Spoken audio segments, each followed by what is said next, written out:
నమస్కారం. Welcome to BRK. నేను మీ Jahnavi. International yoga day ఈ సందర్భంగా యోగాకి సంబంధించి అద్భుతమైన అంశాలు మనకు తెలియచేయడం కోసం మనతో ఉన్నారు. నేటి యువతకి యోగా మీదే కాకుండా మన సనాతన ధర్మానికి, మన సంస్కృతికి సంబంధించిన ఎన్నో విషయ పరిజ్ఞానాలు, అవగాహనను కల్పిస్తున్నటువంటి స్కూళ్ళల్లో, ముఖ్యంగా కాలేజీలలో వెళ్ళి మరి ప్రత్యేకించి వాళ్ళకి యోగాకి సంబంధించి మన సంస్కృతి సంప్రదాయాల గురించి ఎంతో విజ్ఞానాన్ని అందిస్తున్నారు. ఆయన యోగా గురు మన జగన్ గురూజీ. మరి యోగాకి సంబంధించి గురువుగారి మాటల్లో విషయ పరిజ్ఞానాన్ని అడిగి తెలుసుకుందాం. నమస్కారం గురువుగారు. గురుగారు, ఎన్నో అద్భుతమైన వీడియోలు మీరు ఇచ్చారు. నేటి యువతకి చాలా ఇన్స్పిరేషన్, అంటే ఎలా ఉండాలనేది తెలియజేస్తున్నారు. అయితే ఇంటర్నేషనల్ యోగా డే, దాని స్లోగన్ ఒకటి ఉంది కదా, yoga for one earth one health. అసలు ఏంటి ఆ స్లోగన్ అర్థము, అండ్ అసలు యోగా డే ఎందుకు సెలబ్రేట్ చేసుకోవాలి? యోగా డే సెలబ్రేషన్ అనేది ఏమీ లేదు. మనం రోజు గాలి పీల్చుకోవాలి. ఎందుకు పీల్చుకోవాలి అంటే సమాధానం లేదు.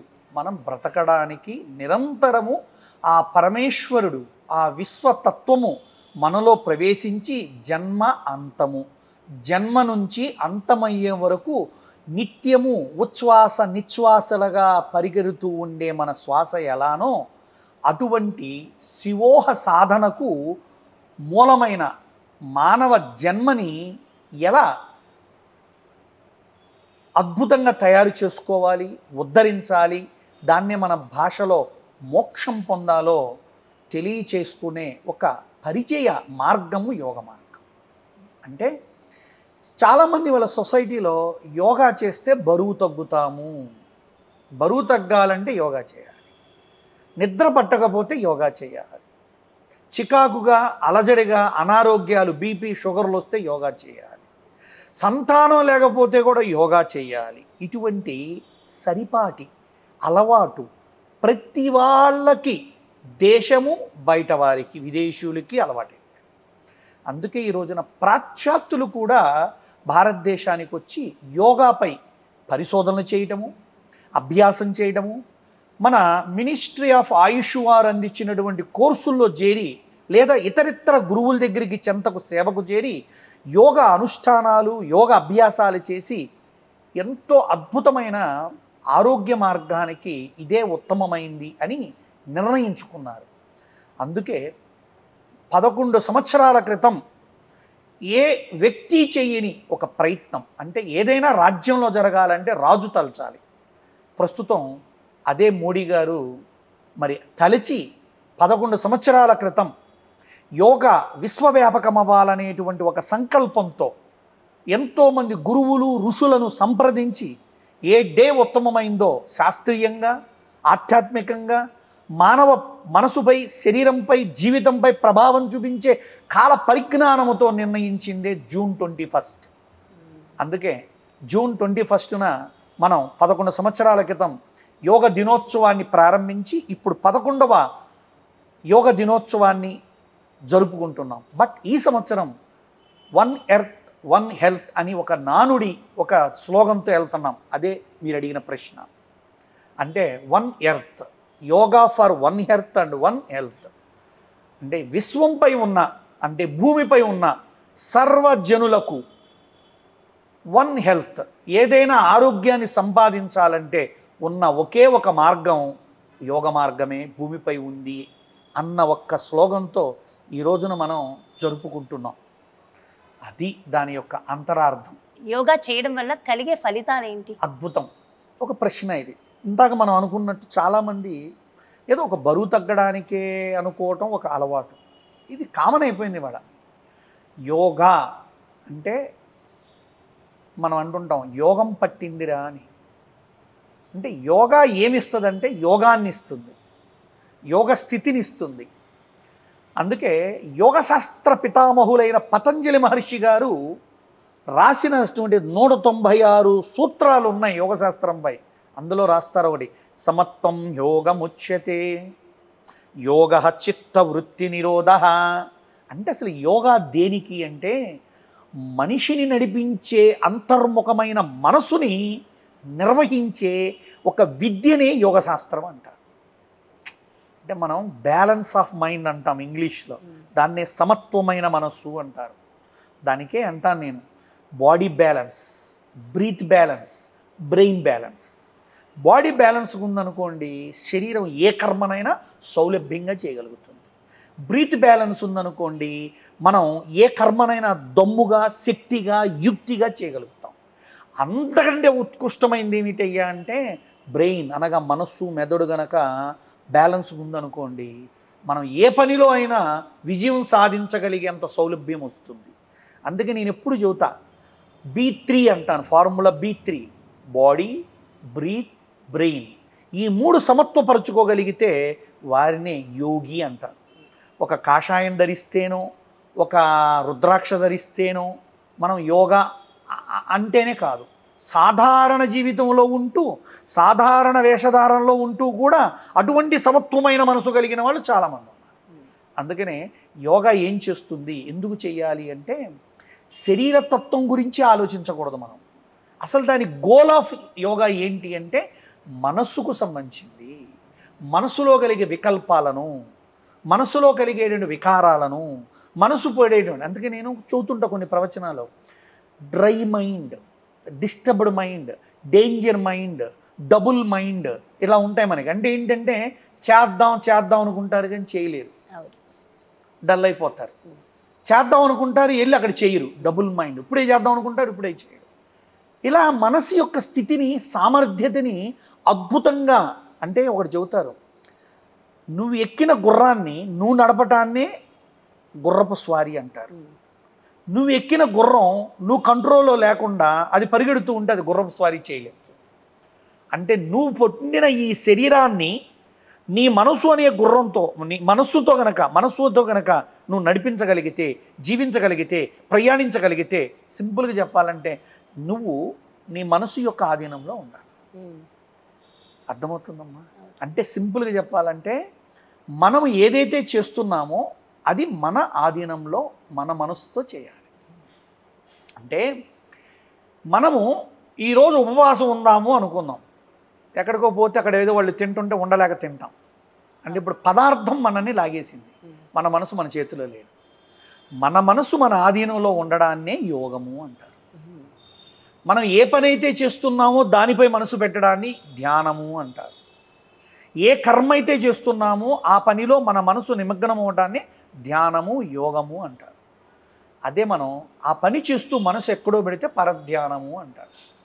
మనం లౌకిక భాషగా చూద్దాం, ధ్యానం, పరధ్యానం. అంటే యోగా ఏం నేర్పిస్తుందంటే మనకు 5 రకాల యోగాలు ఉన్నాయి. లయ యోగము, హఠయోగము, రాజయోగము, నాదయోగము, మంత్రయోగము. అంటే యోగము 196 సూత్రాల యొక్క సారాంశాన్ని పతంజలి మహర్షి చివరాంకములో కలియుగానికి అష్టాంగ యోగము అని అందించారు. ఆ అష్టాంగ యోగానికి ముందు, సూత్రాలకు ముందు భారతీయ ఇతిహాసాల్లో, భారతీయ పురాణాల్లో, వేద గ్రంథాల్లో 5 రకాలుగా యోగ శాస్త్రం ఉంది. దాన్నే లయయోగము, హఠయోగము, రాజయోగము, మంత్రయోగము, నాదయోగము. లయయోగం అంటే లయ అంటే కర్మ. అంటే అసలు మన కర్మని ఎలా శౌచముగా, స్వేచ్ఛగా, స్వతంత్రంగా, సులభంగా చేయాలో దాన్ని నేర్పుతాడు. అంటే కర్మని స్వేచ్ఛగా చేయటం వేరు, కర్మని బంధంగా చేయటం వేరు. అర్థం కావడానికి ఒక మాట చెప్తా.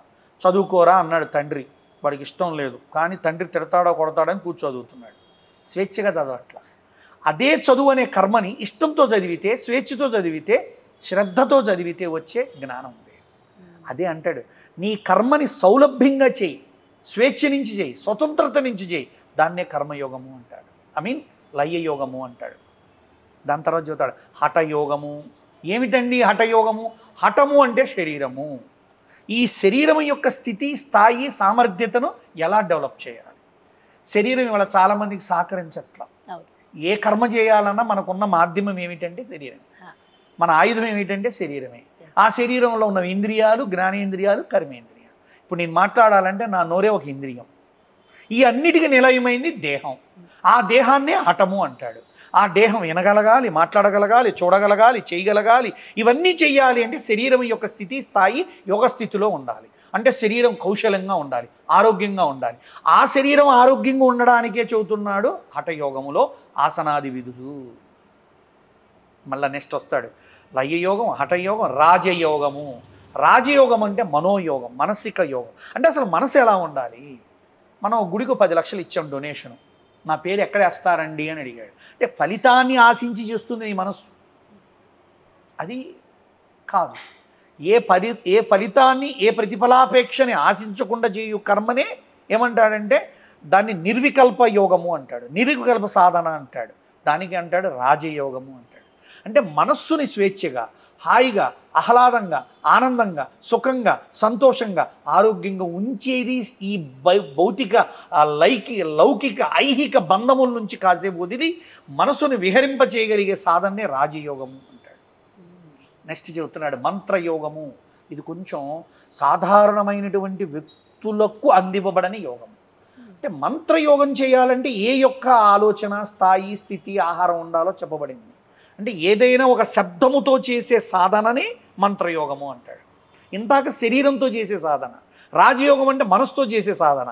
లయయోగం అంటే కర్మతో చేసే సాధన. చివరిగా చెబుతున్నాడు నాదయోగము, 5వది. ఏమిటి నాదయోగము అంటే ఒక నాదము, ఒక శబ్దము, ఒక రాగము ఒక మనిషి యొక్క రోగమును తగ్గించగలదు. ఏ రాగము ఏ రోగమును తగ్గించును, ఏ నాదము మనిషి యొక్క నాడులను ఆడించగలదు, పరిపాలించగలదు, సంతోషంగా ఆరోగ్యంగా ఉంచగలదు, అటువంటి వాటిని నాదయోగము అంటాడు. అందుకే పక్షులైనా, జంతువులైనా, మనుషులైనా నాడులు అంటే అర్థం ఏ రాగానికైనా ఆహ్లాదతత్వాన్ని పొంది తన్మయత్వం చెందేటువంటి నాదయోగము ఉంది. మంత్ర సాధనతో అద్భుతమైన మోక్ష మార్గం ఎన్నుకున్న మంత్రయోగము ఉంది. అలా రాజయోగము, హఠయోగం, ఇన్ని యోగ సాధనలు ఉన్నాయి మనకి. కానీ వాళ్ళ ప్రపంచంలో దురదృష్టం ఏమిటంటే హఠయోగం ఒకటి పట్టుకొని దాన్ని యోగము అనుకుంటారు. పోనీ ఆ హఠయోగం కూడా మొత్తం పట్టుకున్నారా అంటే లేదు. 4 ఆసనాది బొమ్మలు, ఏదో ఒక జిమ్నాస్టికల్గా ఒక 2 ఆసనాలు, 2 స్టాండింగ్ పోస్టర్లు, 2 సిట్టింగ్ పోస్టర్లు వేస్తే అది యోగా అనుకుంటున్నారు. It is a part of yoga. Asana is a part of yoga, it is not the yoga shastra. అంటే ఆసనాలనే యోగం అనకూడదు, ఆ యోగ శాస్త్రములో ఒక భాగము ఆసనాలు. మందుకి అంటాం ప్రాణాయామం, ధ్యానము, సూర్య నమస్కారాలు, యోగ క్రియలు, షట్క్రియలు, ఇలా ఎన్నో రకాల 10 విధములైనటువంటి అంతర్ముఖ భాగములతో కూడుకున్నది యోగ శాస్త్రం. యోగ శాస్త్రం గురించి భగవద్గీతలో కూడా లిఖించబడింది, అద్భుతంగా చెప్పబడింది. కృష్ణ భగవానుడు జగద్గురువులను మనం చెబుతూ ఆదిశంకరాచార్యుని చెబుతాం. ఇట్లా అలాంటి జగద్గురువు అయినటువంటి కృష్ణ పరమాత్ముడు తన యోగ శాస్త్రంలో ఒక మాట అంటాడు, యోగ స్థితిలో ఉండుము అంటాడు. యోగ స్థితి ఏమిటి అంటే నాసికాగ్రము నుండి నాభి వరకు నువ్వు శ్వాసను లంబముగా ఉన్నదాన్ని సూక్ష్మతత్వంలోకి తేగలిగితే అది యోగ శాస్త్రము అంటాడు.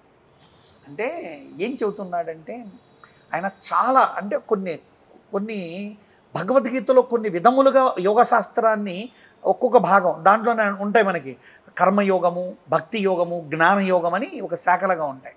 అందులో చెబుతారు యోగ శాస్త్రం గురించి చాలా అద్భుతంగా చెబుతారు. అంటే కర్మ చేసేవాడు ఎలా ఉండాలి, సంసారం చేసేవాడు ఎలా ఉండాలి, ఉద్యోగం చేసేవాడు ఎలా ఉండాలి. ఏ యుద్ధరంగమునకు పోయిన అర్జునుడు కనుక నా బంధుమిత్రులని ప్రలోభపడినప్పుడు యుద్ధరంగమునకు రాకముందు నీ బంధుమిత్రులైన వారు యుద్ధరంగమునకు యుద్ధం చేయడానికి వచ్చిన వారు నీ బంధుమిత్రులు ఎలాగవును, కావున యుద్ధరంగమున ఉన్న ముందు వాడు శత్రువే అవుతాడు. కావున ఈ బంధుప్రీతిని వదిలి యుద్ధరంగమున శత్రువుని శత్రువుగా చూసి యుద్ధము చేయుము అని చెబుతాడు. అలాంటి అద్భుతమైన మనిషికి అంటే ఐహికంగా ఒక్కొక్క దానికి బంధింపబడి, ఉదాహరణకు ఒక స్టూడెంట్కి ఇంజనీరింగ్ సీట్ వస్తుంది, నేను అమ్మను వదలలేను, నాన్న వదలలేను అంటే కుదరదు. చదువు కోసం కొన్ని వదిలి వెళ్ళిపోవాలి. అంటే ఇక్కడ ఎగ్జాంపుల్ ఎందుకు చెబుతున్నా అంటే ఇవాళ పిల్లలు ఫ్లెక్సిబుల్గా ఉండలేకపోతున్నారు, ప్రశాంతంగా ఉండలేకపోతున్నారు, కొన్నిట్లో పడిపోతున్నారు. అటువంటి పిల్లలు గనక, యువత గనక యోగశాస్త్రాన్ని అర్థం చేసుకొని అన్వయించుకొని ఆచరించగలిగితే స్వామి వివేకానందలాగా అద్భుతమైనటువంటి జ్ఞానవంతులుగా తయారై ఈ దేశానికి, ఈ ప్రపంచానికి ఒక ఉత్తమమైన కర్మయోగులుగా తయారవుతారు. ఆ ఉద్దేశంతోనే నరేంద్ర మోడీ గారు ప్రతి స్కూల్లో యోగాని తీసుకురావాలనేటువంటి రోజులు రాబో తరుణంలో డిజైన్ చేస్తున్నారు. అంటే మనకి సైన్స్ అవర్ ఉన్నట్టు, ఫిజిక్స్ అవర్ ఉన్నట్టు, మ్యాథ్స్ అవర్ ఉన్నట్టే 1 గంట యోగా ఉంటుంది. అంటే ఎలా చెప్పాలి, ఒక కంచం కడుక్కొని తినటం వేరు, కడుక్కోకుండా తినటం వేరు. ఈ శరీరము, ఈ మనస్సు, ఈ ఇంద్రియాలు 1 గంట యోగా చేసి అప్పుడు విద్యాభ్యాసానికి వెళ్తే ఆ నేర్చుకున్నవి అంటే ఏంటి, శ్రవణ మనన నిధిధ్యాసములైనవి ఎలా నేర్చుకున్నా వాళ్ళ అభ్యాసం చేయగలిగే స్థాయికి వాడు స్టూడెంట్ వెళ్తాడు. అందుకే మన పూర్వంలో గురుకులంలో పొద్దున్నే లేవగానే సూర్య నమస్కారాలు, మంత్ర అనుష్ఠానాలు ఇవన్నీ ఉండేవి. అలాంటి రోజులు మళ్ళా సర్వజనులకు, సర్వ మతస్థులకు, సర్వ కులస్తులకు ఉపయోగపడే విధంగా ఇవాళ మన భారత ప్రభుత్వం డిజైన్ చేస్తుంది.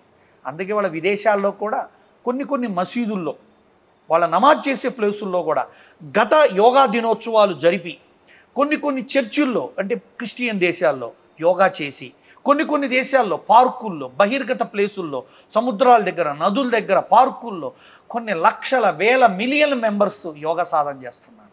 అందుకే దానికి ఒక అమృతమైన ఆరోగ్యమైన దినంగా అంటే ఒక teachers day, mothers day, fathers day లాగా అర్థం ఉందో లేదో తెలియదు, ఏమో ఫలితం ఉందో లేదో తెలియదు, కానీ యోగా దినోత్సవం జరుపుకున్నామంటే మనం ఆరోగ్యంగా ఒక అడుగు ముందుకేసి మంచి ఆరోగ్యమైనటువంటి శకంలోకి వెళ్ళగలం. అందుకే నేను అంటాను యోగాని యంగర్ అండ్ లాంగర్, అంటే యంగ్గా ఉండడం, లాంగర్గా అంటే ఎంతకాలమైనా ఆరోగ్యంగా బ్రతకచ్చు, యవ్వనంగా బ్రతకచ్చు. అంటే వయసుతో కూడుకున్న శరీరానికి ఆ శరీరంలో ఉన్న మనసుకు వయసు ఉండక్కర్లా. అందుకే ఇళ్లలో పెద్దోళ్ళు ఉంటారు, వాళ్ళు వయసు వచ్చే కొద్దీ మానసికంగా చిన్నపిల్లలు అవుతారు. అక్కడున్న మనం ఏం అర్థం చేసుకుంటాం, ఇంత వయసు వచ్చి కూడా అలానే ఉంటున్నారు ఏందనుకుంటాం. వాళ్ళు వయసుకు పెద్దోళ్ళు, మనసుకు చిన్నోళ్ళు. అలానే యంగర్ అండ్ లాంగర్ అంటే మనం లాంగ్ లైఫ్ బతకాలి, యంగ్గా బతకాలి, ఆరోగ్యంగా బతకాలి, ఆనందంగా బతకాలి. అలాంటిది ఇచ్చే ఒక మహత్తరమైన సాధనే యోగ సాధన. అందుకని యూత్ ఇవాళ చూడండి వ్యసనాల్లో పడిపోతున్నారు, రకరకాల డిస్ట్రాక్షన్లో పడిపోతున్నారు. వాళ్ళకంటూ ఒక వ్యక్తిగతమైన ఆత్మ సాధన, యోగ సాధన, మనోసాధన, శారీరక సాధన ఏదీ లేదు. అటువంటి శారీరక సాధనని, మానసిక సాధనని, ఆత్మ సాధనని, ఆధ్యాత్మిక సాధనని నేర్పించే ఒక సౌలభ్యమైన అన్ని మతస్థులు, అన్ని కులస్థులు చేయదగ్గ ఉత్తమమైన మోక్ష మార్గము ఉంది అంటే అది యోగ శాస్త్రం మాత్రమే. నువ్వు మంత్రం నేర్చుకోవాలి, వేదం నేర్చుకోవాలి, నువ్వు బ్రాహ్మణుడివా కాదా, అరుడువా కాదా అని 10 ప్రశ్నలు వేసే సమాజంలో మన పతంజలి మహర్షి సర్వజనులను కోరి, సర్వజనుల క్షేమం కోరి, సర్వజనుల ఆరోగ్య శకానికి నాంది పలికాడు. 5000 సంవత్సరాల క్రితం భారతదేశం యొక్క పురాణ ఇతిహాసాల్లో ఉంది. 2700 సంవత్సరాల క్రితం పతంజలి మహర్షి వాటిల్లో ఉన్న విషయాలను బయటికి తీసి సూత్ర రూపంలో రాసి అందరికీ అర్థమయ్యే విధంగా అష్టాంగ యోగాన్ని తయారు చేసి ఇవాళ ఇచ్చి ప్రపంచంలో పెద్ద పెద్ద గురువులైనటువంటి మహనీయులు స్వామి రామకృష్ణ పరమహంస, స్వామి వివేకానంద, అలా స్వామి లాహిరి మహాశయులు, ఈనాటి కాలంలో చూస్తే ఆర్ట్ ఆఫ్ లివింగ్ రవిశంకర్జీ గారు, ఈషా యోగ జగ్గి వాసుదేవ్ గారు, ఇంకా ఎంతోమంది మహానుభావులు ఇవాళ సమాజానికి ఉత్తమమైన యువతను మేలుకొలుపుతూ సన్మార్గంలో యోగా కూడా పెట్టవచ్చును, యోగా ద్వారా కూడా పిల్లల్ని సన్మార్గంలో పెట్టచ్చన్న ఒక్కదానికి మోడీ గారు గ్రహించి ఇవాళ ప్రపంచ యోగ దినోత్సవాన్ని జరిపించడం చాలా అద్భుతమైనటువంటి శకానికి, ఐశ్వర్య శకానికి, ఆరోగ్య శకానికి, ఆనంద శకానికి నాంది పలికారు అని చెప్తున్నాం. చివరిగా ప్రేక్షకులకి యోగా గురించి ఒక సందేశం.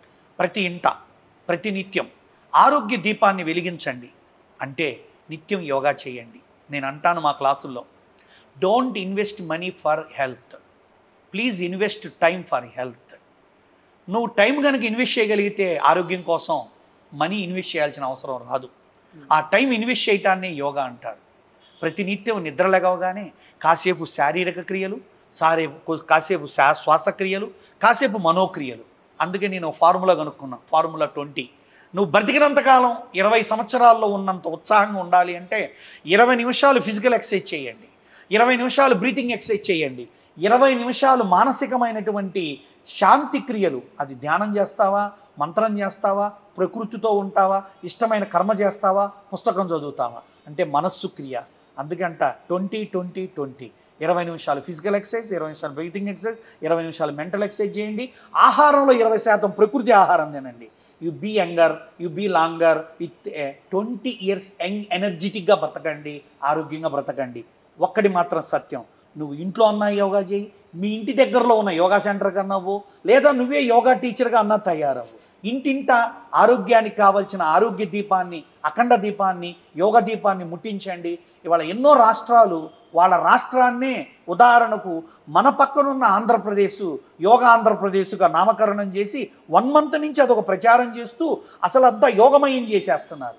అలా ప్రతి రాష్ట్రం, ప్రతి మంత్రి, ప్రతి సీఎం ప్రధానమంత్రి గారు ఇచ్చిన పిలుపును గ్రహించి మతాలకు కులాలకు అతీతంగా, ప్రతి మానవుడు కులాలకు, ముఖ్యంగా కులాలకు అతీతంగా యోగాని, ఇంకా చెప్పాలంటే గుళ్ళల్లో, గోపురాల్లో పూజాలతో సహా యోగా గురించి చెబుతూ వచ్చిన భక్తులతో యోగా చేపిస్తున్నారు ఆంధ్రప్రదేశ్లో. ఇలా ఇది కదండి నా భారతదేశం, స్వర్ణ ఆంధ్రప్రదేశ్, స్వర్ణ భారతదేశం, పుణ్యభూమి, కర్మభూమి, ధ్యానభూమి అంటే ఇదే. కాబట్టి మన పూర్వీకులు, మన ఋషులు, మన మహర్షులు ఇచ్చిన పిలుపుకు మనం బద్దులమవుతున్నాం. వారి మూలకంగా ఇప్పుడు మోడీ గారు పిలవచ్చు, ఇంకో మినిస్టర్ పిలవచ్చు, కానీ ఇది మనది, మన సనాతన సాంప్రదాయపు ఆరోగ్య మంత్ర మార్గము ప్రతి జనులు ఆచరిస్తారని ఆహ్వానిస్తూ, ఆకాంక్షిస్తూ, ఆశీర్వచనాన్ని ఇస్తూ, తెలియచేస్తూ, ముఖ్యంగా ఈ సందర్భంలో నాకింతటి మహత్తరమైన జ్ఞానాన్ని, యోగ జ్ఞానాన్ని అందించిన మా గురుదేవులైన పూజ్య ఋషి ప్రభాకర గురూజీ గారికి కూడా పాదాభివందనాలు చెప్తూ ఓం ప్రభాకరాయ నమః, ఓం జై గురుదేవ. అద్భుతమైన సందేశం తెలియజేశారు గురుగారు. చాలా చాలా సంతోషం. Thank you so much. నమస్కారం.